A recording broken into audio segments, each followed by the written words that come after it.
Friends, কেমন আছো? আশা করছি তোমরা খুব ভালো আছো। আর আমিও ভীষণ ভীষণ ভালো আছি। আর দেখো দাদাভাইকে এখন তরকারি দিচ্ছি। আর দাদাভাই দেখো আগের থেকে অনেক খাওয়া কমিয়ে দিয়েছে। দাদাভাই জানো তোমরা সবাই ডায়েট কন্ট্রোল করে, সেই জন্য দাদাভাইয়ের জন্য আমি সব হালকা ফুলকা রান্না করি। এদিকে ডালটা দেখো, যাতে তেলই দিইনি আমি একদম। তো দাদাভাই যেহেতু হালকা ফুলকা পছন্দ করে, সেহেতু দাদাভাইয়ের জন্য আমি সবসময় হালকা ফুলকা রান্না বান্না করার চেষ্টা করি, ঠিক আছে। আর দেখো এদিকে ডিম ভাজা করে দিয়েছি ওকে। ও ডিম ভাজা খেতে চাইছে না, কিন্তু কিছু করার নেই। আজকে ডিম ভাজাই করে দিয়েছি। এদিকে আমার জন্য মাছের ঝাল করেছি। আর মাছের ঝালটা আমার হলে আদার্স আর কোনো কিছুই লাগে না আমার, জানো তো। তো আমি মাছের ঝাল দিয়ে শুধু ভাত খাওয়া হয়ে যায় আমার মাঝে সাঝেই। তো আমি সেই জন্য মাছটা একটুখানি বেশি কিনতে ভালোবাসি। তো যাই হোক, এদিকে আমি এনেছি অনেক কিছু, কি বলো তো, সেটাই তোমাদেরকে দেখাবো এখন। তো চলো দেখতে থাকো তোমরা। এদিকে দেখো আমি ঠোঙায় করে কিছু একটা ঢাললাম, আর সেটাই তোমরা দেখবে এখন। তো এখন আমি ঢেলে নিলাম পরোটা। আর পরোটা হচ্ছে টিফিনে খাওয়ার জন্য, কারণ আমি সকালবেলা টিফিন রান্না করতে পারিনি, সেই জন্য বরকে বলেছিলাম দোকান থেকে পরোটা নিয়ে আসতে। তো যাই বলি না কেন, ও একটুখানি আমার কথা শুনেই চলে। তো যেহেতু আমি রান্না করতে পারিনি, সেটা আমার কষ্টর জন্য, সেই জন্য তো ও আমার দোকান থেকে কিনে এনেছে। সত্যি ভালোবাসাটা এতটা না থাকলে ওকে কিনে আনতো বলো। আর আজকে আমি এখন এইটাই টিফিন করে নিচ্ছি।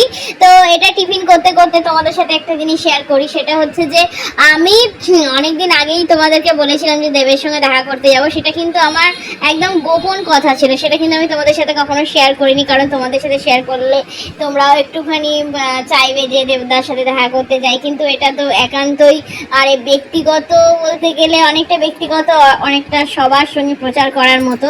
তো যাই হোক, তো দেখা করে এসেছি এবং তোমাদের সমস্ত ভিডিওগুলো দেখালাম।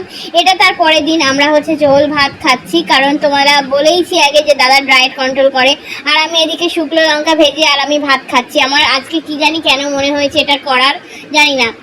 তো আজকে কিন্তু মাছও হয়েছে আবার মাংসও হয়েছে। দেখো মাছ, পাশে মাংসও আছে। এদিকে আমি শুকনো লঙ্কা দিয়ে ভাত খাচ্ছি। সত্যি কথা বলতে কি, কখন আমার কি খেতে ইচ্ছা করে আমি নিজেও জানি না, বুঝতে পারছো তো।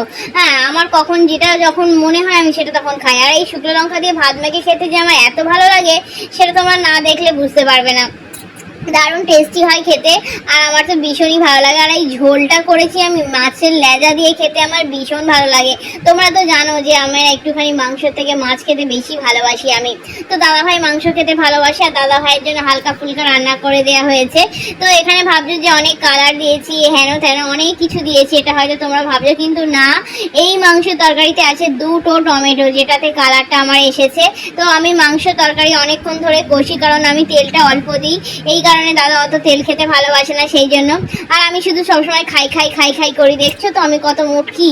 আর আমি মুটকি, দেখো আমি এখন কি খাচ্ছি, চপ দিয়ে মুড়ি খাচ্ছি। কি আর করবো বলো, আমার সারাদিন খাওয়ার বায়না থাকে, আর আমার বর সেগুলোকে পূরণ করার চেষ্টা করে। দেখো দুজনে কিন্তু একই জিনিসই খাই, কিন্তু দেখো আমি মোটা ও রোগা। কি করে হয় এটা সম্ভব আমি নিজেও জানি না। যাই হোক, আমি কিন্তু মুড়ি খাচ্ছি, এদিকে তোমরা কিন্তু দেখতে থাকো আমার মুড়ি খাওয়াটা।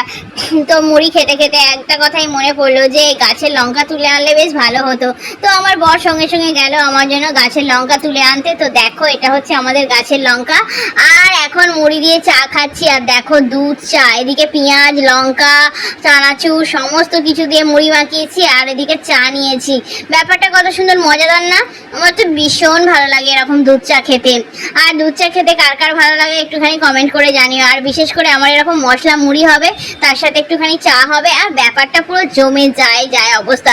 পরের দিন ছিল আমার শুটিং, দেখেছো তো আমাদের ওখানে পর্দা টাঙানো আছে। এদিকে দুর্গা আমার সাথে কি করছে আমি কিছু বুঝতেই পারছি না।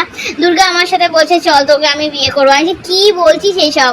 আর দুর্গা হচ্ছে আমার থেকে অনেকটাই ছোট, তো মাকে মা বলেই সম্মান করা উচিত, সেটুখানি আমি জানি।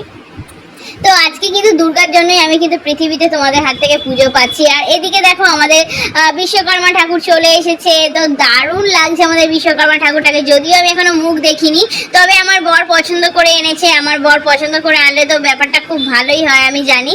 তো যাই হোক, বর বলছিল একটু খুলে দেখাবো, আমি না না খুলতে হবে না তোমাকে এখন। ও বললো ঠিক আছে থাক, তাহলে খুলবো না।